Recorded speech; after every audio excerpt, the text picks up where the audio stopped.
नमस्कार साथियों, मैं हूं संजय नामदेव और आज हम पढ़ने जा रहे हैं प्रश्न बैंक सामाजिक विज्ञान कक्षा 9वीं लोकतांत्रिक राजनीति का पहला हमारा ये भाग है। लोकतंत्र क्या है और क्यों है, इसके विषय में आज हम आपसे चर्चा करने वाले हैं। तो आइए हम देखते हैं सामाजिक विज्ञान का ये राजनीति वाला ये खंड है। बहुविकल्पी प्रश्नों के उत्तर दीजिए। से हम प्रारंभ करें तो पहला हमारा प्रश्न है, डॉक्टर मंडेला नेता थे? तो इसका उत्तर हो जाएगा दक्षिण अफ्रीका के नेता थे। दक्षिण अफ्रीका गणराज्य बना तो इसका भी अव्वल हो जाएगा 26 अप्रैल 1994 को। इसके बाद में सरोजिनी नायडू थी उत्तर प्रदेश की राज्यपाल। प्रारूप कमेटी के अध्यक्ष थे, वो थे डॉक्टर भीमराव अंबेडकर। इसी प्रकार लोकतंत्र जनता के लिए, जनता के द्वारा जनता का शासन है, उपरोक्त कथन था अब्राहम लिंकन का। आगे भी हम बढ़े, सत्य सत्य की बात कर लेते हैं। सत्य सत्य में हम जाएं तो गणतंत्र का अर्थ है फैसले लेने का अधिकार जनता के पास है या नहीं। तो इसका उत्तर ये सत्य है हमारा। भारत एक धर्मनिरपेक्ष राज्य है, सत्य है। भारत दुनिया का सबसे बड़ा लोकतंत्र है, ये भी सत्य है। और लोकतंत्र में शासकों का चुनाव जनता करती है, ये भी सत्य है। इसी तरह अमेरिका एक लोकतांत्रिक देश है, ये भी सत्य है। मतलब हमारे प्रत्येक प्रश्न का जो उत्तर है वो सत्य है। सत्य सत्य सत्य सत्य है। खाली स्थान की पूर्ति कीजिए की बात यदि हम करें, भारत में वोट डालने की उम्र पहले वाले में आ जाएगा 18 वर्ष। 18 वर्ष है भारत में वोट डालने की उम्र। आग सान सुकी रिक्त स्थान की है, तो आग सान सुकी जो है इसमें आ जाएगा म्यांमार। संयुक्त राष्ट्र सुरक्षा निधि परिषद में रिक्त स्थान देश हैं, तो इसमें आ जाएगा 5 देश। इसमें 5 देश हैं। अगला है सैनिक शासन, रिक्त स्थान शासन होता है। तो सैनिक शासन जो होता है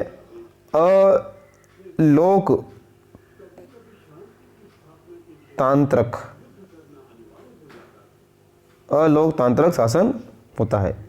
फिर आगे हम चलें, लास्ट वाला है भारत में राष्ट्रपति का कार्यकाल। तो भारत में राष्ट्रपति का कार्यकाल 5 वर्ष का होता है। इसके बाद में हम देखें, एक वाक्य में उत्तर दीजिए। लौह पुरुष के नाम से जाना जाता है। पहले वाले का उत्तर हो जाएगा सरदार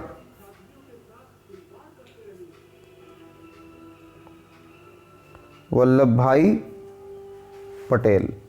इन्हें लौह पुरुष के नाम से जाना जाता है। नेताजी के नाम से जाना जाता है, तो नेताजी के नाम से जाना जाता है सुभाष चंद्र बोस। पंथ निरपेक्ष से तात्पर्य है, तो पंथ निरपेक्ष से तात्पर्य है राज्य की दृष्टि से सभी धर्म समान है। यही पंथ निरपेक्ष से तात्पर्य हमारा हो जाता है। इसके बाद में हमारा आता है समता से तात्पर्य है। तो समता से तात्पर्य है कानून के समक्ष सभी समान हैं। पॉलिटिक्स के रचयिता तो वो है अरस्तु। अरस्तु पॉलिटिक्स के रचयिता कहलाते हैं। सही जोड़ी की बात कर लेते हैं अब हम। संविधान, भारत का संविधान बना, तो भारत का संविधान बना लोकतंत्र के आधार पर, ये इसका पहले ही सामने वाला ही हो जाएगा। दूसरा है स्वतंत्र और निष्पक्ष चुनाव, तो 26 नवंबर 1949। तीसरा है धारा, तो इसका हो जाएगा डी वाला, किसी दस्तावेज का हिस्सा। चौथा है देश का सर्वोच्च कानून, जिसका हो जाएगा बी वाला संविधान। और डॉक्टर राजेंद्र प्रसाद जो है सभा के अध्यक्ष थे, इसका हो जाएगा सी वाला। दीर्घोत्तरीय प्रश्नों की चर्चा हम आपसे कर लेते हैं। आइए देखते हैं 5 दीर्घोत्तरीय प्रश्नों को हमने यहाँ पे इस प्रकार से प्रदर्शित किया है। संपूर्ण प्रभुत्व संपन्न समाजवादी गणराज्य से क्या तात्पर्य है? संपूर्ण प्रभुत्व संपन्न समाजवादी गणराज्य भारतीय संविधान की विशेषताओं में से एक विशेषता है, जिसमें संपूर्ण प्रभुत्व संपन्न का अर्थ है लोगों को अपने से जुड़े हर मामले में फैसला करने का सर्वोच्च अधिकार है। कोई भी बाहरी शक्ति भारत सरकार को आदेश नहीं दे सकती। भारत अपने आंतरिक एवं बाह्य मामलों में सर्वोच्च शक्ति रखता है। समाजवादी का अर्थ समाज में संपदा सामूहिक रूप से पैदा होती है और समाज में उसका बंटवारा समानता के साथ होना चाहिए। सरकार जमीन और उद्योग धंधों की हकदारी से जुड़े फायदे कानून इस तरह बनाए कि सामाजिक आर्थिक असमानताएं कम हो। गणराज्य का अर्थ शासन का प्रमुख लोगों द्वारा चुना हुआ व्यक्ति होगा, न कि किसी वंश या खानदान से होगा। लोकतंत्र बेहतर शासन पद्धति से है, समझाइए। लोकतंत्र एक ऐसी शासन व्यवस्था है जिसमें जनहित सर्वोपरि है। लोगों की ज़रूरत के अनुरूप आचरण करने के मामले में लोकतांत्रिक शासन प्रणाली किसी भी अन्य प्रणाली से बेहतर है, क्योंकि यह शासन का अधिक जवाबदेही वाला स्वरूप है। इसमें बेहतर निर्णय लेने की संभावना होती है। लोकतंत्र मतभेदों और टकरावों को संभालने का तरीका उपलब्ध कराता है। इसमें नागरिकों का सम्मान होता है। लोकतंत्र व्यवस्था में अपनी गलती सुधारने का अवसर भी मिलता है। आदि कारणों से यह कह सकते हैं कि लोकतंत्र सबसे अच्छी शासन व्यवस्था है। अगला प्रश्न है, प्रतिनिधि लोकतंत्र से आप क्या समझते हैं? तो लोकतंत्र शासन व्यवस्था में जनता सर्वोपरि होती है।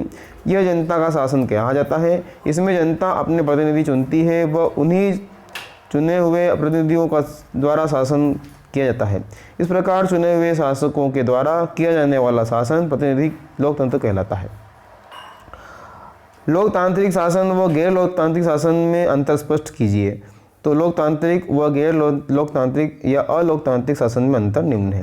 लोकतांत्रिक शासन और अलोकतांत्रिक शासन। तो लोकतांत्रिक शासन सरकार द्वारा चुनी जाती है, यह सरकार जनता द्वारा चुनी जाती है। लोकतांत्रिक शासन संविधान और कानून के दायरे में रहकर कार्य करते हैं। यह सरकार संविधान के अनुरूप कार्य नहीं करते। इसके बाद में यह जनता के अधिकारों की रक्षा करते हैं, जनता के अधिकारों का दमन करते हैं। पहला वाला जो हमारा पॉइंट है वो लोकतांत्रिक शासन के लिए है, और दूसरा वाला जो पॉइंट है इसका जिसमें गोला लगा रहा हूँ ये अलोकतांत्रिक के लिए है। ये गोले वाले जो है अलोकतांत्रिक के लिए है। इसी तरह से तीसरे वाले पॉइंट में भी नंबर 3 का जो है लोकतांत्रिक, ये जनता के अधिकारों की रक्षा और जनता के अधिकारों का दमन, ये सेकंड वाला है, ये फर्स्ट, ये सेकंड। फिर इसी प्रकार से ये फर्स्ट का यह चुनाव प्रक्रिया में भाग लेते हैं, ये चुनाव प्रक्रिया में भाग नहीं लेते सेकंड का।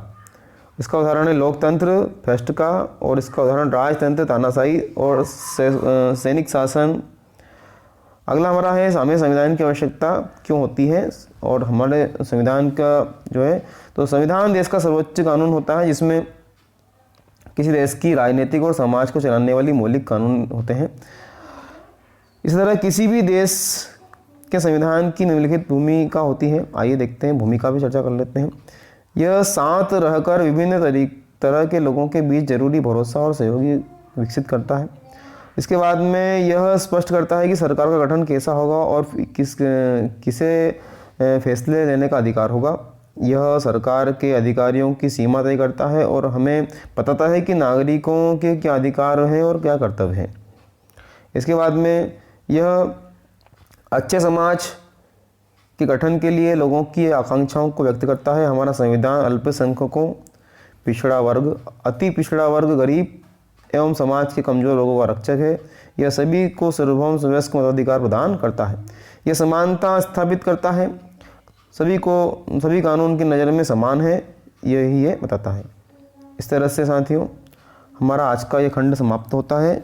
आज से हमने आपको राजनीति का पहला वाला भाग लोकतंत्र क्या और क्यों प्रारंभ किया है।